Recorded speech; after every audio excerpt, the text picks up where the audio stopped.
안녕하세요. 105차 한림 마이스 디스커버리 시작하겠습니다. 저는 오늘 고양시 육성센터에 와 있습니다. 오늘 오전에는 글로벌 마이스 연구회의 행사가 있었었고, 저희가 원래 늘상 목요일날 저녁에 한림 마이스 디스커버리 녹화를 했었는데, 오늘은 연사분이 또 이 현장에 계시기도 하셔서 그냥 고양시에서 오늘 만난 김에 다 하는 게 좋겠다 싶어갖고 진행을 하게 됐습니다. 저희가 진행하는 장소는 오늘 연사분께서는 사무실이 여기 그 인근이셔갖고 사무실에서 진행을 하실 거고, 고양 마이스 뷰로의 육성센터에 와 있는데, 육성센터가 예전보다 훨씬 더 커졌어요.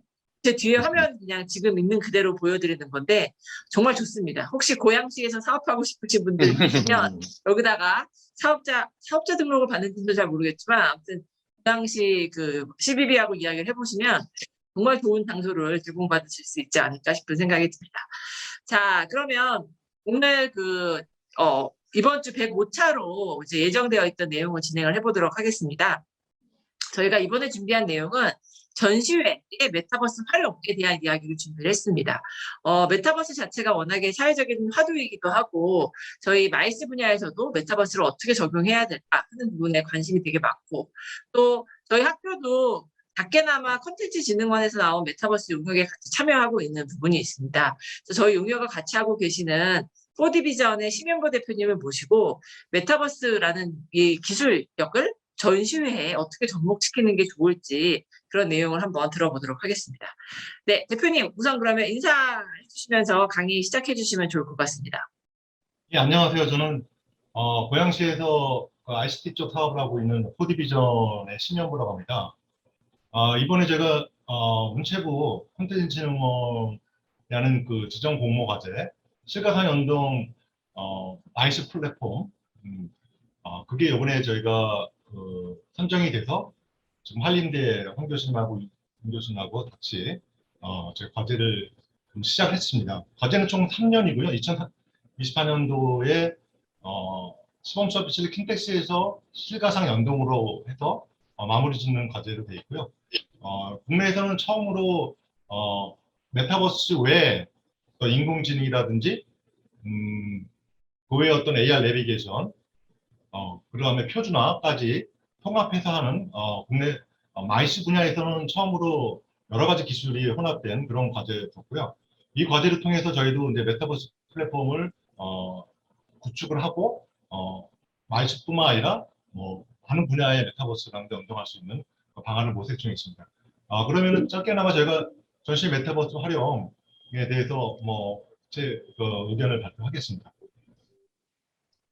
먼저 메타버스 간단히 개념은 다 알고 계시겠지만 왜 메타버스여야지만 하냐, 그리고 마이스가 어떻게 연동이 돼야 될까, 이런 부분에 대해서 다시 한번 짚고 나갈 필요가 있어서, 일단 메타버스는 기존의 커뮤니티나 SNS를 많이 하고도 있지만 시작한 지는 얼마 안 됐어요. 근데 사실상 기원이라까지는 그렇지만 우리나라에서는 싸이월드라는 그 미니홈피를 많이 아시잖아요. 한 15년 됐지만 네.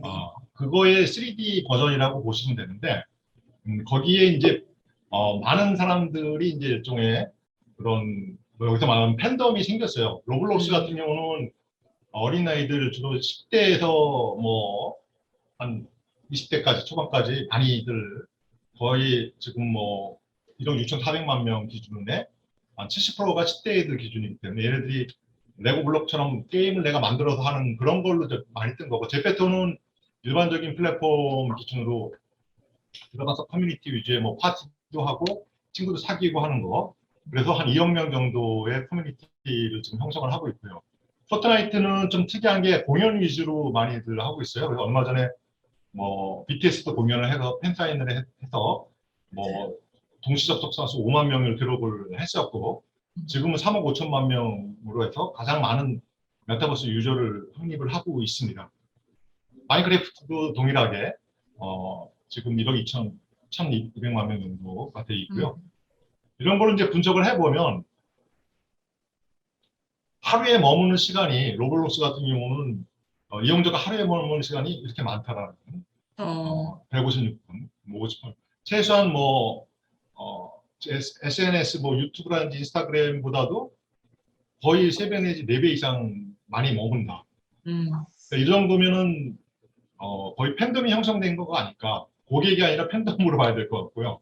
네. 그래서 이런 부분들을 말시에서 어떻게 해서 응용해서 도입하는지에 관해서 성패가 달려 있지 않을까. 저희 메타버스 플랫폼을 만드는 사람 입장에서는. 그래서 지금 뭐 마이시뿐만 아니라 여러 분야에서 메타버스가 이제 뭐 시작이 됐고 활용이 되고 있어서 한번 짚고 넘어볼 필요가 있겠다. 2020년 전에 메타버스 개념이 막 생겼을 때는 일단 뭐 교육이나 쇼핑 뭐 이런 부분들 그리고 SNS라든지 뭐 인스타그램 뭐 그런 등등 어떻게 보면 단방향의 어떤 뭐 영상 회의라든지 동영상을 보고 하는 거였고 뭐 특정 쇼핑이나 이런 것들은 또 별도로 쇼핑을 하고 있었지만 메타버스 시대에서는 쌍방향으로 그 가상의 3D 공간 안에서 내가 쇼핑도 하고 공연도 보고 거기서 뭐 커뮤니티의 모든 활동들 뭐 대학에서는 신입생 하는서부터 그리고 기업에서는 뭐 세미나 웨비나 이런 것들에 쌍방향의 어떤 서로 질문도 하고 대답도 하고 바로 옆에 아바타를 만들어서 바로 옆 사람과 얘기도 할 수 있고 좀 더 스킨십이 굉장히 강해졌다는 거예요. 디지털 스킨십이라고 그러는데 음, 2020년대 전보다 지금이 굉장히 가상의 스킨십이 강해진 거예요. 그만큼 팬덤이 많이 형성이 됐다는 거죠. 역시 뭐 이런 뭐 건축 분야, 뭐 산업 분야, 뭐 이런 R&D 분야에서 많이 이제 뭐 증강현실, 가상현실 막 이런 부분들이 활용이 됐지만 이런 것 증강현실, 가상현실이 이제 현장과 가상의 공간을 연결해주는 기술로서 메타버스 시대가 열린 겁니다. 그래서 디지털 트윈이라고 그러는데 뒷부분에 좀 설명해야겠지만 실제 공간을 똑같이 만들어서 가상 공간을 만들어서 실제 공간에 일어나고 있는 모든 어떤 뭐 교육이나 산업 어떤 그 산업이라고 하는 생산 제조. 매뉴얼이 되겠고 기타 어떤 많은 교육적인 부분에 있어서 메타버스가 지금 활용이 되고 있고요. 기타 산업의 뭐 디자인이라든지 그 다음에 어떤 특정 분야, 뭐 패션이라든지 이런 부분들에 대해서 특정한 메타버스들이 이제 많이 개발이 되고 있습니다.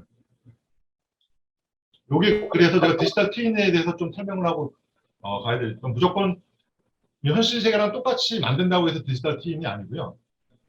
디지털 트윈은 물론 이제 건물이나 도로나 이런 것들, 뭐 실내까지 뭐 똑같이 만들어서 뭐 그 안에서 동질감을 느끼게 해서 뭐 예를 들어서 거기가 구찌 샵이 있다. 제페토 안에 구찌 샵이 있거든요. 그러면 구찌 매장하고 비슷하게 만들었어요. 그리고 음, 상품도 뭐 구찌 백부터 쭉 거기서 실제 구입을 하면 뭐 구찌 상품이 오는 게 아니라 그냥 가상으로 구찌백을 들고 다니는 거예요. 아바타 아이템을. 아바타가. 네. 그래도 그게 250만 원에 판매를 하고 있어요. 가상의 것을. 뭐 에? 그런 게 250만 바로 원이요? 네. 구찌, 2,500원이 가 아니라. 그러니까 네. 그 아바타 아이템, 뭐 안경이나 신발이나 구두 같은 거 중에 하나죠. 그게. 근데 오, 이게 그 선착순 판매이기 때문에 예를 들어서 5개 이상 판매를 안 한다는 거죠. 아, 제페토 같은 경우는 1억 2천만 명 중에 내가 3위, 진짜 그 5명 안에 든다라는 그런 희소성. 프라이드가 있기 때문에 250만 원을 준다는 거죠. 그게 이제 메타버스 티놀드의 장점이라는 거죠. 그래서 현실 세계에 있는 브랜드를 그대로 가져와서 메타버스 안에서 돈을 벌 수 있다라는 상품뿐만 아니라 지금 메타 서울 같은 경우는 똑같이 강남과 뭐 이런 서울 지도를 갖다가 분양을 하고 있어요. 분양받은 사람은 거기다 광고를 해서 광고 수익을 보고 있는데 지금 막 1년도 안 됐는데 땅 가격이 한 30배 정도가 올랐어요. 처음에는 뭐 500원, 300원 하다가 뭐 지금은 10,000원 단위까지 올라갔습니다. 땅 가격이. 그 강남 같은 경우도. 네. 그래서 그런 부분들이 점점 그 실용화되려고 그러면은 점점 리얼리티가 더 있어야 되고 콘텐츠가 많아야 된다. 그런 부분들이 이제 요 중간에 보면은 뭐 IoT, 빅데이터, AI가 있지만 이걸 동기화 IoT 센서에 해가지고 현실 세계에 있는 정보를 가상에다 그대로 전달해 주는 거거든요. 고객 정보에서부터 그 현장의 정보까지. 그리고 그렇게 전달받은 걸 가지고 시뮬레이션을 돌리고 어떤 즐거움을 주는 거죠. AR, VR을 통해서. 그럼으로써 가상 공간에 그대로 머물게 하고 현실 공간에 있는 사람들은 증강현실을 통해서 거기 현실 공간을 좀 더 재미있고 뭐 포켓몬고처럼 뭐 게임 증강현실 게임도 하고 뭐 안내나 정보도 받을 수 있는 그게 바로 티인월드라는 겁니다. 음, 그래서 전시에서 메타버스라는 그런 화두를 던져봤는데 뭐 메타버스가 지금 시작이 됐었고 사실상 전체 커뮤니티 SNS 중에 한 부분이라고 보시면 될 것 같아요. 그 부분에 아주 극히 지금은 한 2, 3%도 안 되는 부분이지만 지금이 태동이 돼서 시작이 됐고 앞으로는 머무르는 시간들이 정말 SNS보다 몇 배의 시간을 많이 하고 있는 그런 팬덤 시장이기 때문에 이런 부분들이 정말 쉽게 접근하고 쉽게 로딩이 되고 쉽게 대기 시간 없이 들어온다 그러면은 뭐 아바타도 쉽게 내가 돌아다닐 수 있다 그러면은 뭐 게임, 뭐 교육, 부동산, 은행, 쇼핑, 마케팅 분야에 다 메타버스가 퍼질 것이다라고 하고 이게 바로 가상 경제의 시작이다라고 볼 수가 있겠고요. 그래서 한번 정리를 해보겠습니다. 이게 X, Y 축이 있어요. 지금 X축의 왼쪽은 외부, X축의 오른쪽은 내부, 그리고 Y축의 상단은 증강현실, Y축의 하단은 가상현실 이렇게 나눠봤어요. 그러니까 메타버스가 그냥 뭐 PC나 핸드폰이나 뭐 HND로 접속하는 그런 공간만 메타버스가 아니라 전시회라고 했을 때는 증강현실, 내부의 증강현실이라고 보면은 실제 전시회에서 일어나는 모든 상품과 거기 부스 정보라든지 거기 고객 정보나 자기가 되겠죠. 그런 거와 실제 전시에서 IoT 센스를 통해서 똑같이 연동이 되는 그렇지만 HMD를 쓰고 하는 게 아니라 자기 핸드폰이나 이걸로 증강현실을 통해서 가상의 어떤 아바타나 제품을 볼 수가 있고 전시회 기간이 끝나더라도 항상 핸드폰으로 볼 수 있는 부분들을 그리고 외부 같은 경우는 전시회장을 나갔을 때 실외의 어떤 그 뭐 식당이나 화장실이나 뭐 주차장이나 이런 그런 정보들을 실내 내비게이션을 통해서 증강현실로 아주 쉽게 재밌고 쉽게 볼 수 있는 자기 현재 위치까지 안내해주고 이 가상 쪽에 보면은 이거야말로 이제 메타버스라고 하는 이런 부분인데 가상 전시회죠. 가상 전시회 가상으로 만든 공간에 가상의 부스를 배치해 놓고 거기서 전시를 하는 가장 일반적인 메타버스인데 전체 메타버스를 봐서는 그것도 하나의 부분인 거고요. 그리고 아까 제가 말씀드린 티인월드가 외부의 가상이 됩니다. 그래서 내부뿐만 아니라 실제 히텍스를 나가봤더니 옆에 제 탐전시장이 26년도에 완공됐지만 탐전시장도 있고 주변에 뭐 CA 테마파크도 있고 다 볼 수 있는 거예요. 그런 것들이 매트리스 영화에서처럼 진짜 자동차가 막 다니고 막 관객들이 막 웅성웅성하고 막 그런 거 부분을 체험할 수 있기 때문에 이게 단순히 어떤 전시회를 보러 온 게 아니라 어떤 진짜 월드에 들어왔다는 느낌이 드는 거죠. 정말 가상해. 그게 이제 티인월드 개념이기 때문에 요 네 가지가 통틀어서 메타버스라는 겁니다. 그래서 제가 어차피 메타버스라는 것도 커뮤니티 미디어 오늘 제가 그, 지금 글로벌 말씨 컨벤션 연구회. 센터에서 했던 컨벤션 포럼 예, 전시 예, 글로벌 그 말씨 연구회. 포럼을 듣고서 많이 좀 인사이트를 받았어요. 그래서 이것도 하나의 메타버스도 커뮤니티 미디어의 한 부분일 뿐이다. 그랬을 때 과연 전시 컨벤션 분야가 무엇일까? 결국 관광 쪽의 한 분야일 것이고 지금 가장 로블록스나 제페토 같은 경우는 로블록스는 이제 게임 쪽에 특화됐고 제페토나 로블록스 같은 포트나이트 같은 경우는 엔터테인먼트 공연이나 SNS 쪽에 특화가 됐잖아요. 그런데 얘네들이 지금 뭐 2억 명 정도 평균이지만 얘네들의 팬덤 충실도가 SNS보다 훨씬 높다라는 거예요. 그래서 고객이 아니라 팬덤이라는 거죠. 고객이 아니라. 저희 전시장이나 관광산업에서 봐서는 이걸 고객이라고 그러잖아요. 네. 그렇기 때문에 메타버스는 일치가 안 되는 겁니다, 지금. 왜냐하면 전시의 메타버스라도 결국은 커뮤니티인데 일반 사람들이 어떻게 알고 전시에 메타버스를 들어오냐 이거죠. 가상현실. 알 수 없을 뿐더러 안다고 해도 안 들어와요. 재미가 없으니까. 물론 전시 주최자라든지 참가사들은 들어오겠죠, 당연히. 근데 일반 사람들은 안 들어온다는 거예요. 특별히 그 전시에 아는 사람 외에는. 그래서 이런 부분들을 엔터테인먼트나 게임이나 이런 부분들에 대해서 같이 융합을 해가지고 메타버스 월드를 만들고 그 안에 전시와 컨벤션이 유치가 되고 그 전체를 아우르고 있는 실제 오프라인에서 관광까지 같이 해야지만 되는 거고 결국은 들어왔을 때 로그인 정보 하나의 아이디를 가지고 엔터테인먼트, 게임, 관광, 전시까지 할 수 있는 그런 메타버스를 구축을 해야 된다고 봅니다. 그게 어떻게 보면 알고 보면 라이프 스타일이라고 그러는데 고객의 시간을 얼마만큼 뺏을 수 있느냐. 전시 메타버스지만 똑같이 엔터테인먼트 게임 메타버스처럼 이런 부분에 대한 콘텐츠를 고려하지 않으면 절대 살아남을 수 없다는 거죠. 이거는 그래서 저희 과제에서 하고 있는 기술적인 요소들을 좀 나열을 해본 거지만 여기는 이제 3D 공간에 대해서 메타버스뿐만 아니라 뭐 주변 시설 아까 말씀드린 AR 내비게이션이 들어가고 또 방문객들, 관람자들, 바이어들의 얼굴이라든지 동선을 파악을 해서 이 사람이 실제로 제품에 관심이 있는지 다음에 또 찾아올 것인지 이에 대한 통계 분석도 전시가 끝나면은 제공을 해줘요. 주최 측에서. 그런 거. 그래서 전시 컨벤션 행사 관련된 CMS 그런 서버를 구축을 하고요. 그 서버는 지금 현재 하고 있는 뭐 전시 이벤트 포털들이 굉장히 많잖아요.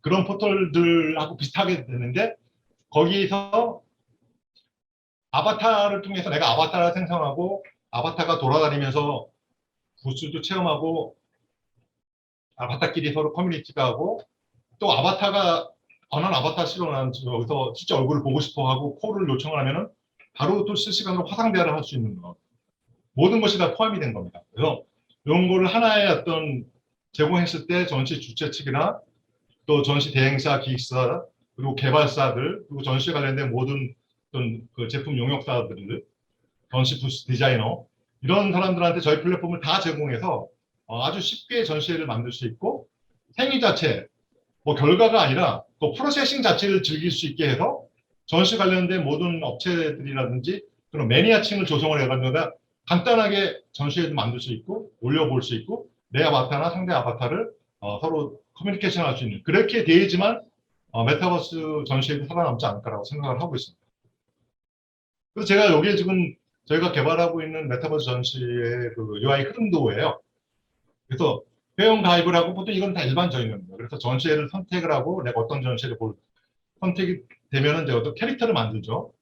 뒤에 제가 이제 예시 동영상을 보여주겠지만 그리고 전시장을 통해서 이렇게 들어가서 미팅이 뭐 기본적으로 문자 채팅은 아바타들이 되니까 게임하고 똑같이 또 음성 채팅도 할 수 있고 또 화상 채팅도 콜을 할 수가 있고 그렇지만 여기서 계속 이 사람들을 잡아두려고 그러면 일반인들은 여기에 나오는 엔터테인먼트나 미니게임이나 공연이 연동되지 않고서는 그 사람은 그 공간에 잡아둘 수가 없어요. 이런 부분에 대해서 충분히 개발을 하는 게 아니라 연동만 시키면 된다는 거죠. 이거는 이제 그 참가사용이 관람자용이 있고 참가사용이 있어요. 그래서 관람자용 아까 제가 말씀드린 그런 행사에 오래 머물 수 있는 공연도 준비해야 되지만 참가사용 같은 경우는 참가사들이 쉽게 부스 라이브러리를 선택해서 내가 부스도 이제 종류별로 부스 크기라든지 거기에 있는 아이템에 따라서 뭐 가격적인 정책을 해야 되겠죠. 기본 부스는 예를 들어 20만 원, 뭐 좀 큰 부스 그리고 제품을 내가 똑같이 모델링해서 제품 기능까지 설명해주고 뭐 도우미까지 하나 집어넣으려고 그러면은 예를 들어서 그거는 한 60만 원 그런 식으로 매뉴얼에 따라 가지고 그 부스와 제품과 그 도우미는 인공지능이에요. 그래서 그렇게 해서 행사 진행할 수 있게 되는 그런 UI고요.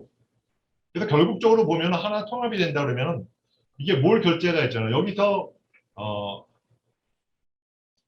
부스를 선택하고 부스 결제를 하고 자기가 상담 캐릭터를 선택을 해서 나는 얘를 통해서 설명을 할 거야. 그리고 얘가 어떤 제품 설명할 것인지에 대해서 내가 뭐 예를 들어서 뭐 그 자동차다 그러면 자동차나 드론 같은 걸 그대로 저희가 라이브러리에다 올려놓고 끌어다 놓으면은 자기 제품의 메이커만 바꾸고 브로셔만 첨부하면은 자기 제품이 되는 거죠. 그렇게 해서 하나의 이제 쇼핑몰 결제랑 비슷하게 하나의 어떤 그 수익 구조를 만드는 거죠. 그래서 실가상 연동이라는 거는 사실상 오프라인 전시장에 온 사람들이 만약에 해외 업체 같은 경우 그 CEO랑 얘기하고 싶은데 CEO는 지금 못 왔어요 전시회에 독일에 있는 그럴 경우에 전시장 담당자가 우리 앱을 통해서 아니면 전시장에 배치된 디스플레이를 통해서 아바타를 통해서도 할 수 있고 화상회를 지정하면 또 화상회를 바로 할 수 있는 거예요. 그러면 실가상 연동이 되는 거죠. 화상회와 아바타와 그다음에 그 부스 안에서 하기 때문에 그 부스를 벗어나게 되면은 전시장회가 끝나고 자기 집으로 돌아와서 자기 회사로 돌아와서도 그 시스템은 이제 온라인을 통해서 계속적으로 유지가 되는 거고요. 그럼으로써 하나의 전시회가 이벤트로 끝나는 게 아니라 진짜 그 12개월 동안 아니면은 진짜 무한히 그 전시회를 리뷰를 해보고 거기에 대한 제품에 대해서 상담과 커뮤니티를 이룰 수 있는 그런 부분들이 되는 거고요. 그래서 이거 좀 쉽게 말씀드리면은 실제 전시회와 가상 전시회 저희가 이제 마지막 연도에 10월 달에 이제 킨텍스에서 가상 전시회 시범 서비스를 하는데 거기에 들어가는 이제 뭐 인공지능이라든지 AR 내비게이션 서비스를 이제 기본으로 하고 아바타와 실제 화상이와 결합한 실제 공간과 가상 공간이 결합하는 어떤 서비스를 체험하게끔 할 겁니다. 그래서 실제 온라인 부스의 정보를 검색하고 전시 기간 중에 고객의 어떤 니즈라든지 고객이 어떤 걸 많이 받는지 어떤 제품을 받는지에 대한 실시간 어떤 피드백을 해주고 통계치를 제시를 해주는 그런 부분들에 대한 서비스가 되겠고요. 그리고 여기는 메타버스가 두 가지 방식이 있어요. 하나는 웹젤 방식이 있고 하나는 픽셀 스트리밍 방식이 있는데 두 개 다 저희가 가져왔던 이유는 설치를 안 합니다. 보통 로딩 시간이 30초가 넘어버리면 그 링크를 끊어버려요. 너무 답답하다 이거죠. 30초가 넘어. 근데 보면 지금 3D 방식은 다 설치를 해야 돼요. 요즘 모든 제페토나 로블록스도 그렇고 다 설치를 하는데 설치하고 하는데 뭐 3분 내지 5분이 걸려요. 과연 전시 컨벤션 오는 사람들이 3분 내지 5분을 기다리면서 그걸 설치하면서 볼까요? 절대 그렇게 안 한다는 거죠. 그래서 설치를 안 하고 보는 방식이 웹젤 방식이 있고 그냥 HTML 브라우저 안에서 바로 실시간에 볼 수가 있어요. 그리고 이거는 물론 브라우저 기반이지만 굉장히 고퀄리티로 비디오 스트리밍을 통해서 내가 단순히 보는 게 아니라 양방향 비디오 스트리밍이에요. 그러니까 보는 거는 게임처럼 내가 돌아다니고 터치하면 이벤트가 일어나고 하는 건 똑같은데 방식은 스트리밍 방식이기 때문에 일반 TV에서도 볼 수 있다는 거죠. 일반 스마트 TV에서도 볼 수 있고 3D 가속 기능이 없는 일반 핸드폰에서도 볼 수 있다는 거죠.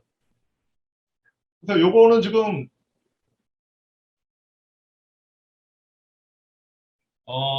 웹젤 방식의 이제 가장 많이 유저를 확보하고 있는 버벨라 오픈 캠퍼스라는 지금 전시 컨벤션 툴이에요. 근데 보다시피 거의 제페토보다 더 많이 떨어져요.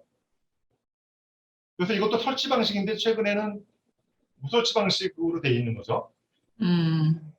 혹시 여기 음악 소리 들리시나요? 아니요. 안 들리죠? 공유해 주셔야 돼요. 사운드가. 그래서 이런 식으로 설치를 해서 들어가는 방식이 있고 요즘에는 그냥 HTML로 접속하면 또 바로 되는 방식이 있어요. 요거는 저희가 아까 픽셀 스트리밍 방식 훨씬 퀄리티가 좋잖아요. 네네네.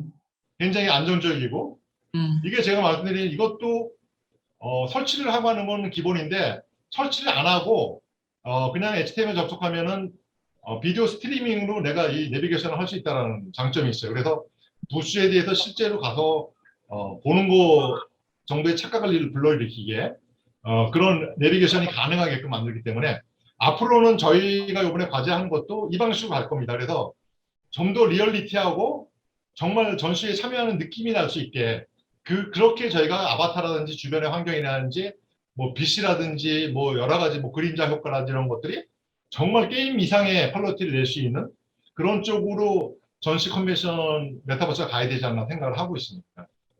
아까 이거는 뭐 기술적인 부분인데 픽셀 스트리밍이라는 게 제가 그냥 스트리밍 서버를 통해서 설치를 안 하고 그냥 우리가 뭐 지금 뭐 OTT라고 그러잖아요. 그 뭐 스마트 TV에서 볼 수 있는 네. 그런 뭐 디즈니 TV라든지 뭐 넷플릭스 같은 거 네. 그거랑 똑같다고 보시면 돼요. 근데 넷플릭스를 보는데 그 영화에서 내가 주인공을 클릭하면 주인공이 나한테 대답을 해주는 거예요. 그러니까 양방향 스트리밍 서비스가 지금 가능해졌다. 굉장히 놀라운 일인데 그게 참 반가운 게 한 20일 전에 삼성 TV가 이 픽셀 스트리밍 시스템을 도입을 해가지고 저희도 뭐 방송 드라마뿐만 아니라 이제는 뭐 전시나 컨벤션도 삼성 스마트 TV를 통해서 이제는 할 볼 수 수 있는 있어요. 시대가 온 거죠. 이거 되게 좋은 소식인 것 같아요. 네. 그래서 저희도 과제에서도 지금 우리 과제가 이제 멀티 디바이스, 네. 뭐 PC, 스마트폰, HMD도 되지만 스마트 스마트 TV. TV까지도 된다라는 건 큰 장점이라는 거죠. 네, 앞으로는. 그러네요. 예. 바로 이건 제가 이제 확장이라는 개념에서 아까 제가 괜찮아요. 말씀드린 도대체 그러면은 사람들을 어떻게 머무르게 할 것이냐. 정말 열정적으로 머무르게 하려면 스토리텔링이 돼야 되는 거고 스토리텔링 하려고 그러면은 아이템들이 들어가야 되는데 그런 아이템들로 꾸며진 게 바로 디센트럴. 디센트럴 랜드라는 네. 여기 같은 경우는 특정 전시회를 많이 해요. 여기 처음에 했던 패션 위크 전시회를 이번에 했었는데 어, 요거 하나 가지고 패션 부분에 있는 모든 그 매니아들을 다 모았어요. 그래서 심지어는 가상 패션, 커스텀 플레이라고 그러잖아. 뭐 애니메이션 주인공이 되어보는 그런 것들도 굉장히 인기가 있었고요. 그래서 이런 부분들이 앞으로 전시 쪽에는 도입이 되지 않을까. 요거는 샌드박스, 잘 알고 계시겠지만 이 샌드박스가 마인크래프트하고 세컨드 라이프의 장점을 그대로 해서 하나의 이런 퍼즐 형식으로 내가 원하는 난 쇼핑을 하고 싶어. 나는 공연을 보고 싶어. 그리고 난 여기서 뭐 명상을 하고 싶어. 그런 부분에 대해서 블로그를 들어가서 체험을 하고 언제든지 나도 다시 블로그로 들어갈 수 있는 호환성이 굉장히 강력한 거예요.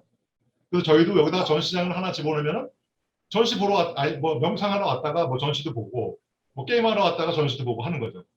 또 이런 컨텐츠가 주변에 있어야지만 메타버스 전시회가 활성화되지 않을까.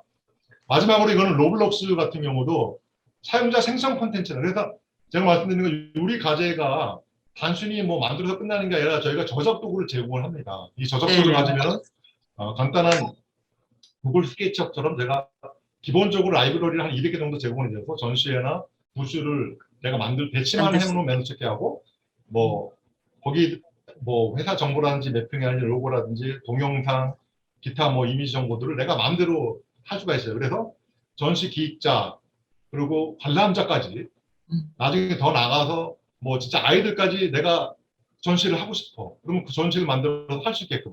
그래서 프로세스 진행형이라고 그러잖아요. 그렇게 계속 진행형이 되고 진행하는 과정에서 공식적인 전시회가 아니라 게임 같은 전시회도 나오는 거고 공연 같은 전시회도 나오는 거고 내가 패션 관심되는 패션 전시회가 나오는 거기 때문에 일반적인 우리가 알고 있는 퍼블릭 전시회가 아니라 일반 개인 게임 차원의 전시회들이 계속 활성화되고 올려야지만 이게 하는 전시회를 활성화시킬 수 있는 이런 로블록스 전시회가 돼야 되지 않을까라는 그런 결론입니다.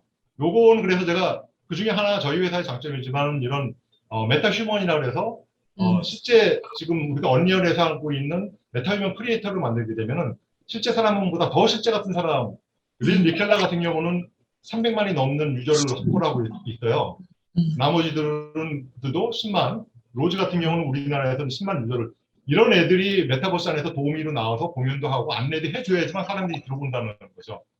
그래서 마지막으로 이게 그런 아바타와 그런 콘텐츠들이 계속 같이 어떤 컨버전스가 되고 아바타가 진화가 되고 그런 여러 가지 요소들이 전시회에 포함이 되어 있어야지만 사람들이 들어오고 사람들의 체류 시간이 많아지고 해야지만 전시회 입장료뿐만 아니라 그 외에 가상 경제가 활성화되고 그 전시회를 통해서 여러 가지 사업으로 또 확장이 되고 참가자들이 계속 그 전시회로 끝나는 게 아니라 그걸 통해서 하나의 마켓을 만들 수 있는 게 최종적인 메타버스 전시회라고 생각합니다.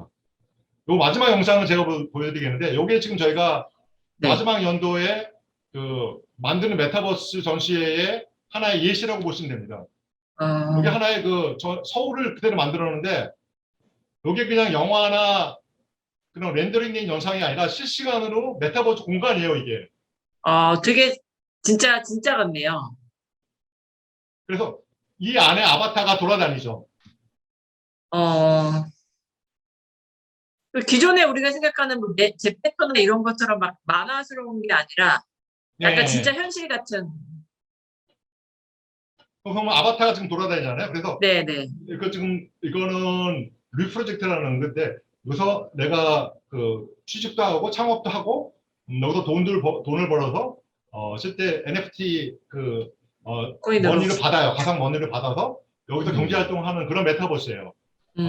그래서 킨텍스를 나가면 킨텍스 주변에 있는 관광이나 이런 것들을 이렇게 볼 수 있는 거죠. 그래서 굉장히 규모가 큰 메타버스라고 하지만 이렇게 안 하고서는 전시 메타버스가 살아남을 수 없다는 거 앞으로는 이렇게 네. 리얼티가 있지 않아서는. 네, 네, 네. 그래서 저희는 이 과제를 통해서 과제 범위를 넘어서 저희가 자체적으로 더 투자를 해서 마지막 연도에서는 이상행하는 메타버스를 만드는 게 저희의 아, 목표입니다. 아, 예, 이상으로 강의를 마치겠습니다. 아유, 네, 최대를 마치겠습니다. 대표님 감사합니다. 너무 잘 들었습니다. 네. 너무 재밌게 잘 들었습니다. 예. 아, 제가 그 대표님 그 이야기 들으면서 몇 가지 궁금한 게 있어서 먼저 좀 여쭤보겠습니다. 예, 그 첫 번째 질문은 저는 뭐 메타버스나 이런 거에 전문가는 아니지만 이제 그 저희가 코로나 이후에 하도 메타버스 이야기를 많이 듣다 보니까 그런 이야기도 하시더라고요. 메타버스라는 게 일종의 뭐 가상 세계인데 결국 뭐 이렇게 물론 리얼리티가 반영되는 가상 세계일 수도 있겠지만 그 메타버스가 잘 되려면 기존에 유저가 많은 곳에다가 그걸 만들어야 된다라는 이야기를 하시는 분들도 계세요. 내가 독자적으로 메타버스를 만드는 게 아니라 그래서 네. 제페토라든지 로블록스 같은데 이미 유저가 많은 데들은 계속 유저가 들어오니까 그럼 내가 뭔가를 어떤 뭐 도시가 됐던 공간이 됐던 만들어 놔도 들어올 수 있는 사람이 숫자가 많아지니까 그게 하나 그렇게 하는 게 정말 맞는 건지 안 그러고 저희가 만약에 우리가 뭐 킨텍스라는 메타버스 하나를 만들어 놨자 그거를 아는 사람만 들어오는 게 아닌가라는 첫 번째 질문이고요. 그거 먼저 답변을 드려볼까요? 하나씩 할까요? 전시나 컨벤션뿐만 아니라 모든 지자체들이 그런 고민을 하고 있어요. 그 메타버스 서울도 한 지금 1년 전에 만들어서 많이 홍보를 해서 그것도 유치는 하고 있지만 버추얼 지금 서울, 버추얼 서울. 접촉 그 회원수가 뭐 1만 명도 안 돼요. 네. 그렇게 많이 홍보를 하고 여러 가지 거기서도 뭐 축제나 이런 걸 유치하고 있지만 네. 전시도 마찬가지로 그래서 이게 뭐 어떤 퍼블릭 개념에서 뭐 어떤 그런 개념에서 어떤 킨텍스나 뭐 코엑스 같이 그런 개념에서 접근한다면 안 된다는 겁니다. 이거는 커뮤니티나 어떤 미디어 개념으로 접근해야 될 것 같아요. 그 무슨 얘기냐면은 그렇다고 뭐 그 정도 규모를 우리가 제페토 정도의 그냥 로블록스를 어떻게 만들어 이렇게 얘기하실 거잖아요. 그러니까 반대로 제페토나 로블록스에다가 그 전시를 만들면 되거든요. 네.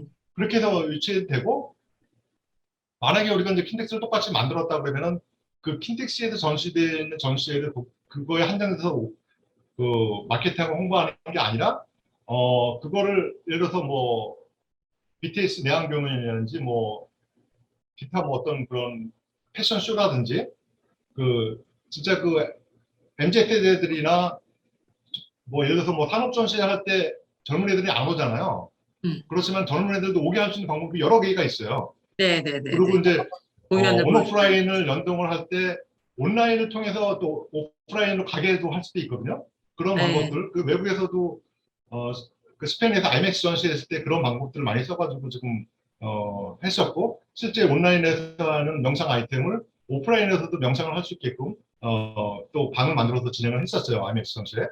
그런 부분들이 지금 시도가 되고 있고 그래서 어쨌거나 콘텐츠를 확보를 해야 되는데 일반 뭐 전시회뿐만 아니라 모든 퍼블릭 개념의 메타버스 뭐 지자체가 됐든 간에 그런 부분에 대해서 너무 등한시하고 생각을 안 하는 거예요.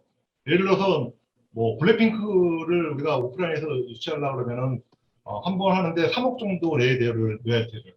근데 얼마 전에 제페토에서 블랙핑크를 해왔는데 무료로 했습니다. 무료로.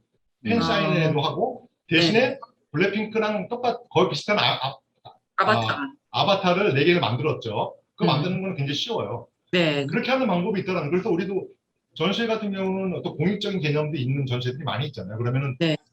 지자체나 정부에서 그런 어떤 그 홍보대사나 이런 개념으로 그런 연예인들을 유치한다거나 뭐 재미있는 어떤 그런 뭐 애니메이션이나 게임이나 이런 쇼를 갖다가 직접 만들고 해볼 수 있는 그런 부분에 대해서 다른 타 메타버스랑 연동할 수 있는 그런 개방적인 메타버스가 안 되고 전시의 메타버스만 가진다 그러면은 저는 이거 성공할 수 없다고 봐요. 저희 같은 회사도 수익을 보고 추구하는 회사잖아요, 솔직히. 네네네, 그렇죠. 근데 이거 전시 과제를 만들어서 그냥 한다 그러면 이거는 과제의 결과물은 좋겠지만 네.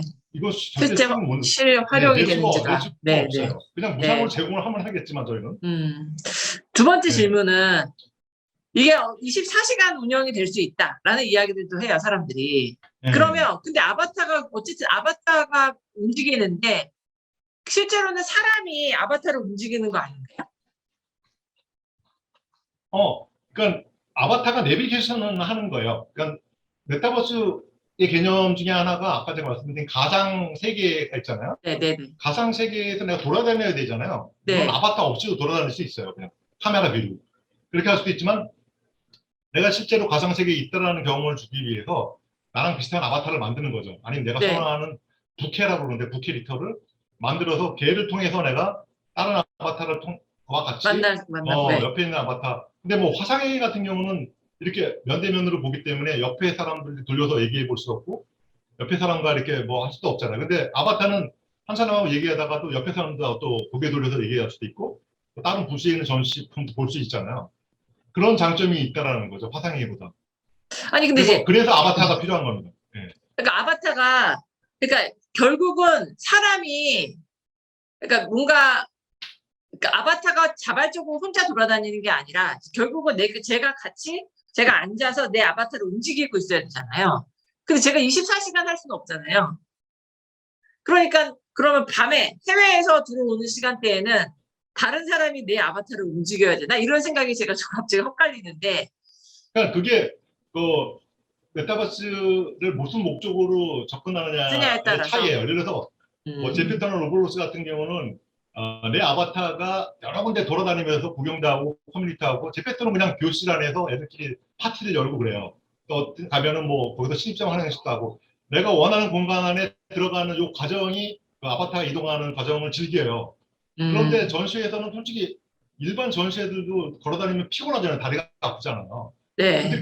그런데 굳이 온라인 전시에 들어갔더니 또 움직여야 되니까 마우스 클릭하는 것도 힘들거든요, 이게. 네네네, 그쵸.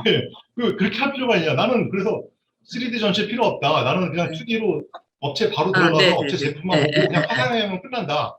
네. 대부분의 바이어들은 그걸 원해요. 그쵸, 3D 사실. 전시회를 들어오고 네. 싶어 하지 않는다는 거예요. 네네. 그래서 저희 과제에서도 뭐냐면은 이 메타버스라는 거는 관람자용이다. 관람자지만 전시회에 맞아요. 없는 그런 MZ세대라든지 정말 구경하러 온 사람한테도 재미있는 그런 전시회를 만들고 그 사람들은 그냥 공간을 돌아다니는 것 자체를 즐겨요. 그러면 대표님, 네. 하나 또, 이 정도 더 나가는 질문일 수 있을 텐데, 그러면 만약에 우리가 여기다가 인공지능 같은 것들을 더 붙이게 되면, 가령 아까 블랙핑크를 만들어서 블랙핑크가 사인회를 이제 아바타가 했어요.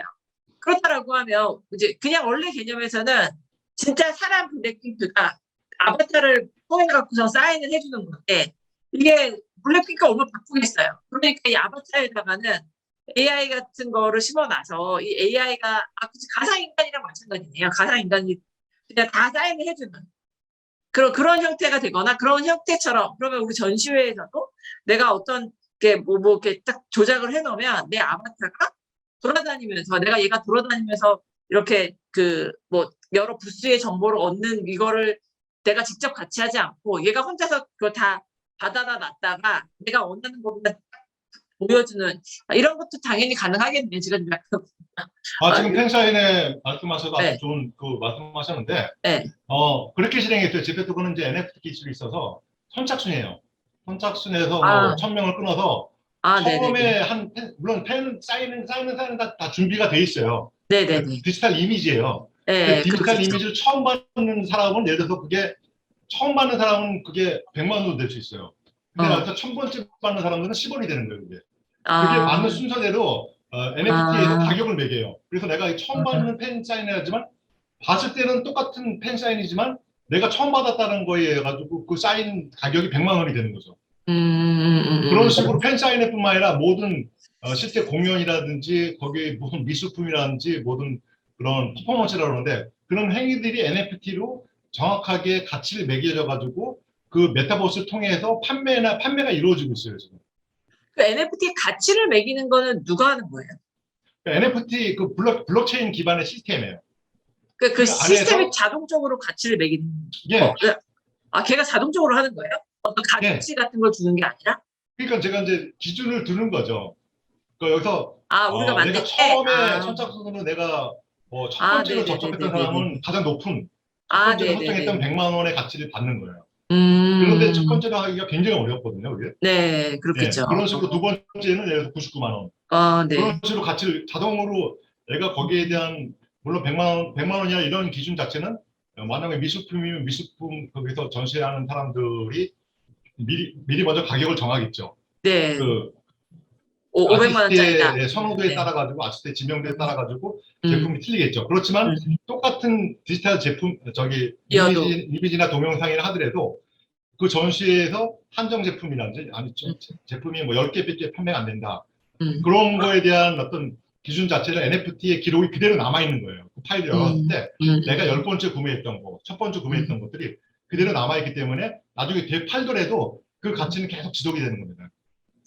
네, 알겠습니다. NFT 이야기는 또 다른 되게 궁금하신 네. 분들이 많을 것 같은데, 뭐 저도 전문가가 아니고 더 여쭤보기가 어려울 것 같고. 제가 갖고 있는 마지막 질문이라기보다는 아까 대표님 말씀을 들으면서 딱 생각나는 아이디어가 아까 그 삼성 스마트 TV에서 픽셀 그 스트리밍을 네. 이제 보여준다라고 얘기하셨으니까 그러면 우리가 이렇게 픽셀 기반 아바타 메타버스의 형태로 전시 부스가 됐던 전시회가 됐던 이런 것들을 만들면 처음에 대표님이 말씀해 주신 것처럼 일종의 이제 미디어의 기능으로서 이런 게 TV에서 사람들이 집안에 자기 집에서 그냥 편하게 볼 수 있는 거잖아요. 네. 그러면 저희 입장에서는 기존의 전시회를 만드는 사람도 있지만 전시회에 나오는 참가 업체들의 상품과 이런 것들을 잘 스토리텔링을 만들어 갖고 큐레이션을 할 수도 있고 그거 자체를 하나의 뭐 30분짜리면 30분짜리 이런 미디어 프로그램을 만드는 그런 신종 직종도 나올 수 있는 건가요? 지금 그렇게 하고 있죠. 제페토는 제페토 월드 크리에이터라고 그래서 제페토 아, 안에 내가 월드를 만들어요. 월드라는 게 네네. 이제 기본 단위가 건물이잖아요. 네. 그럼 건물 하나당 예를 들어서 5만 원, 20만 원씩 해서 아주 쉽게 제페토에서 월드 크리에이터라는 툴을 제공해요. 모델링 툴을. 응, 응, 응, 그럼 응. 그 툴을 통해서 건물도 근데 그냥 만드는 건물이 아니라 뭐 비슷하게 만들어요. 뭐 킨텍스는 킨텍스처럼 아, 만든다든지 네. 그 거리를 만들고 아바타도 내가 만들어서 아바타도 얼마에 판매를 하고 그런 이제 그 메타버스 크리에이터라는 직종이 생겼어요. 1년 전부터. 음, 그래서 제페토 크리에이터 돈 제일 많이 버는 애가 고등학생인데 여자 고등학생인데 얼마 전에 창업까지 했는데 보통 한 달에 수익이 1,500에서 1,600만 원 정도 벌고 있어요. 걔가. 어, 그래서 지금은 직원 11명을 두고 창업을 했어요. 걔가. 그게 바로 어, 메타버스 크리에이터라는 직종이 생긴 겁니다. 아, 그리고 제가 이제 아, 보는 건 제페토는 아직 뭐 PC나 핸드폰으로 접속을 못 하는데 이게 지금 OTT, 넷플릭스라든지 뭐 디즈니 TV에 만약에 하나 채널이 생겼다. 네. 예, 실시간 스트리밍 뭐 생겼다 그랬을 때, 예를 들어서 뭐, 오징어 게임을 보다가, 오징어 게임에 나오는 어떤 메타버스. 제품이 있어요. 예, 그러면 그 제품에 관련된 전시회를 보는 거죠, 들어가서. 그렇죠, 그렇죠. 예. 그랬을 때 클릭했을 때 바로 그 전시랑 연동이 돼가지고 그쪽으로 들어오는 거예요. 어, 그러면은 제품을 구매하면서 그 제품과 유사한 제품 종류의 전시회를 같이 볼 수 있는 거죠. 그러니까요. 그러면 제가 새로운 굉장히 직종이 시장이 생길 수 커지는 있을 것 거예요. 같아요. 예. 예. 그렇다는 얘기는 모든 스마트 TV를 보고 있는 시청자들이 어떤 우리의 그 제품 뭐라 그러나 음, 고객? 제품을 클릭했을 때 광고를 보는 것들이 네, 예전에 불가능했었는데 네, 네. 지금 그게 리모컨으로 해서 어, 제가 연예인이 입고 있는 옷이 궁금해서 클릭했을 네. 때 바로 거기에 맞는 제품을 보여주고 아, 거기에 맞는 패션 전시회를 볼 수 들어가게끔 있게. 해주는 거죠. 예. 오, 너무 새로운 직종이 생기는 것 같아요. 예. 저희 젊은 친구들이 지금 마이스타드를 안 들어와갖고 정말 걱정이 이만저만이 아닌데 이런 식으로 뭔가 예. 새롭게 저희가 갖고 있는 무궁무진한 저희도 나름의 컨텐츠가 될 수 있다라는 걸 제가 지금 오늘 다시 한번 생각을 하게 되고 이걸 갖고 새로운 직종을 만들 수 있다라는 게 되게 큰 희망을 품는 그런 순간이 아닌가 싶습니다. 아, 오늘 너무 재밌게 잘 들었어요, 진짜. 혹시 황 교수님 질문 있으세요? 예. 코멘트나. 네. 예. 아직 뭐 질문이라기보다도 그냥 이렇게 한번 얘기를 해보면, 그래서 대략 들어보면, B2C라든지 이런 소비재의 경우에, 우리 전시회에서 메타버스를 활용하는 것은 상당히 용이한 점이 많겠다. 여러 가지 이유로. 지금 마지막에 윤 교수님 이야기하신 대로, 뭐, TV랑 연결을 시킨다든지 여러 가지 방법이 있을 것 같은데, 근데 이제 우리 전시회의 핵심은 이제 아무래도 B2B 전시회인데, 그죠? 그러면 B2B 전시회에서 되게 중요한 거는 어떤 실제감이라든지 아니면 그 참가업체와 참가업체, 바이어와 셀러 간의 어떤 인터랙션 같은 거랄지 아니면 또 어떤 신뢰감이라든지 이런 거 아니겠어요, 그죠? 그런 측면에서 저는 이제 우리 그 프로젝트에서도 지금 뭐 음성 채팅, 뭐 안면 인식 뭐 이런 것들이 그런데 기여를 하고자 좀 노력하는 거 아닌가 싶기도 하거든요. 그래서 제가 우리 심 대표님한테 그런 B2B 측면에서 이 메타버스와 전시회 관계 어떤 부분이 좀 초점이 될 것인가, 어떤 기술이 더 개발되거나 아니면 어떤 측면이 더 좀 강조되면 메타버스가 저 우리 B2B 쪽 전시회에 더 활용이 가능할 것인가. 그런 쪽에 대해서 한번 질문 드려보고 싶네요. 간단히 뭐 정리해 보면은 지금 뭐 오프라인 전시회, 가상 전시회가 뭐 VR이 아니라 3D가 아니라 오프라인 전시 플랫폼 그리고 일반 온라인 전시 플랫폼, 오프라인 전시는 계속 해왔고 그는 벌써 한 진짜 인터넷 있을 때부터 20년 전부터 계속 해왔던 거예요. 지금까지 예, 예, PCO, 예. PO들도 다 그리고 이제 뭐 전시 주최자 킨텍스나 코엑스도 음. 전시하게 되면 뭐 홈페이지 다 만들잖아요. 거기서 다 참가사 음. 사전 예약하고 다 들어오고 거기서 이제 뭐 참가사들 받고 뭐 부스 분배하고 다 하는 거. 그걸 기존에 계속 다 해왔다는 거죠. 근데 이제 메타버스는 무슨 역할이냐 하면은 제가 아까 말씀드린 것 그거를 대체한다고 생각하면 안 되고 그거를 보완한다고 생각해도 안 돼요. 이거는. 왜냐하면 메타버스라는 한 분야가 굉장히 커가고 있고 거기에 자기 라이프 스타일에 진짜 하루에 5시간을 투자하는 사람들이 있다 그러면은 그런 아이템을 가지고 단순 전시에 들어와서 뭐 물론 이제 바이어들은 자기들 목적이 있기 때문에 특별히 거기서 뭐 또 홍보를 안 해도 다 찾아 들어와서 하게끔 돼 있습니다. 다 검색해서. 전시 참가자들은 더욱더 그런 거고 오프라인 하는 사람들한테는 전혀 문제가 없는 거고 그런데 이게 좀 더 산업화되고 제품을 많이 알리는 게 홍보 목적이잖아요. 꼭 바이오 목적이 아니라 제품을 많이 알리고 진짜 B2C 시장에서 이 전시를 통해서 많은 사람들이 자기 제품을 홍보하고 싶은데 이런 것들이 그냥 단발로 끝나는 거예요. 전시회는. 지금까지 그래 왔고 모든 온라인 전시회도 그래 왔었고 그런데 메타버스를 통해서 제페토나 로블록스나 기타 뭐 앞으로 전시 만드는 모든 전시 그 지자체나 정부들 그다음에 킨텍스 코엑스 이런 전시 주최자들이 계속 메타버스 아이템들을 기존 상용 아이템들 아까 말한 뭐 옷과 관련된 그런 여러 가지 패션에 대한 아이템들 뭐 장난감이면 장난감 관련된 그런 뭐 게임이나 뭐 애니메이션 관련된 이런 것들이 세분화돼서 메타버스 세계에서 붙이게 된다 그러면 그 전시의 아이템들이 서로 그물망처럼 조직을 가지고 있어서 뭐 스마트 TV, 뭐 핸드폰, PC 이걸 통해서 항상 그 리마인드를 해주는 거예요. 그러면 당연히 그 사람이 이 전시를 통해서 그 업체는 많은 걸 얻었다고 생각할 것이고 많은 노출의 기회를 줄 것이고 그런 것들이 정말 아까 한 교수님 말씀처럼 정말 리얼리티하게 잘 만들고 재미가 있어야지만 사람들한테 각인이 되고 또 많은 사람들이 다시 들어오고 싶어 한다는 거죠. 그냥 어설프게 만들어서 그냥 아바타도 좀 이상하게 아까 만들었던 버벨라라든지 제페토처럼 만들어 놓으면은 정말 매니아가 아니고서는 안 들어와요 일반 사람. 맞아요. 예. 그래서 저희는 이번에 그런 리얼리티를 좀 추구하는 입장이 바로 그겁니다. 끝으로 그래서 제 생각은 뭐냐면 우리가 이제 오프라인 전시회만 하다가 온라인 또는 메타버스로 가게 되면 아무래도 그 뭐랄까 리얼타임 데이터를 많이 얻을 수 있다라고 이제 생각이 들거든요. 근데 이제 아까 전에 우리 AI 얘기할 때 그런 얘기 나왔는데 데이터가 많이 생성되는 예를 들면 금융이랄지 또는 헬스같이 데이터가 많이 생성되는 쪽에는 AI가 발달하고 이렇게 해서 충분히 그게 잘 돌아가는데 지금 우리 마이스는 데이터가 아무래도 생성이 많이 안 된다. 또 우리가 인식도 못했고 그렇다면 이 온라인이나 메타버스를 통해서 훨씬 더 많은 데이터를 우리가 키핑하고 할 수 있잖아요. 그죠? 근데 그게 가능한 얘기인지 제가 이 주장을 많이 하는데 심 대표님 생각하실 때 그게 가능한 얘기 같아요. 우리가 이 온라인 또는 메타버스 통해서 오프라인과 같이 컨버저해서 만들어내는 또는 생성되는 데이터가 정말로 그 사이즈나 그런 면에서 정말 가치 있는 데이터일 것인가. 제가 평소에 이런 주장을 많이 하는데 과연 그 얘기가 맞는 것인지 한번 얘기를 들어보고 싶네요. 그게. 빅데이터라는 거는 정말 어떤 목적의 정확한 목적을 가지고 그게 가공이 되지만 의미가 있는 거고 지금 뭐 데이터의 시리기 속에 우리가 살고 있잖아요. 홈스 속에.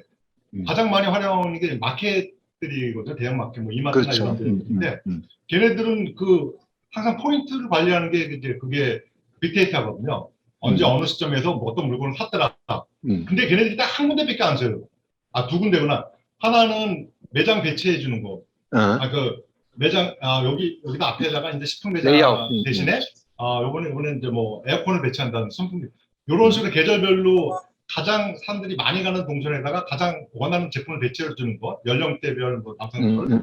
그리고 두 번째는 이제 뭐 그런 고객 관리 DM, CRM 차원에서 해주는 거 두 군데밖에 없어. 근데 전시에서는 어떻게 사용하고 있냐 보면은 일단 전시회 끝나면 매칭 바이어에 대한 뭐 상담 예상액이 얼마냐. 뭐 이 정도예요. 그리고 마무리져요.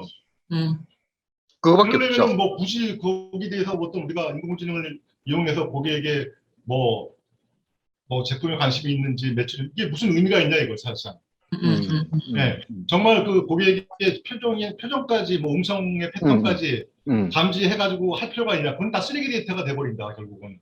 근데 이걸 하는 이유는 저는 그렇다고 봐요. 전시에서 끝나고 남는 게 아니라 결국 이런 빅데이터들이 그 고객사가 참가사가 자기가 어떤 홍보를 한다든지 PPL을 한다든지 뭐 어디 뭘 활용했을 때 확장을 할 때 정말 분석을 해서 어느 연령대, 어느 성별, 또 관심사에 관심 있는 사람들이 우리 제품을 많이 받더라 했을 때 다음에 그 제품 런칭할 때 많이 도움이 될 수가 있는 거고 또 다른 제품을 개발했을 때 그게 또 데이터가 될 수 있는 건데 그런 것까지는 전시에서 제공을 안 해줘요. 할 필요가 없는 거죠.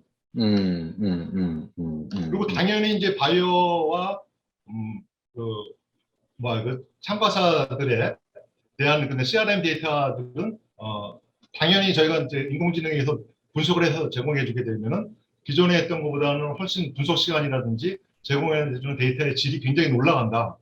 그거는 맞는 말이에요.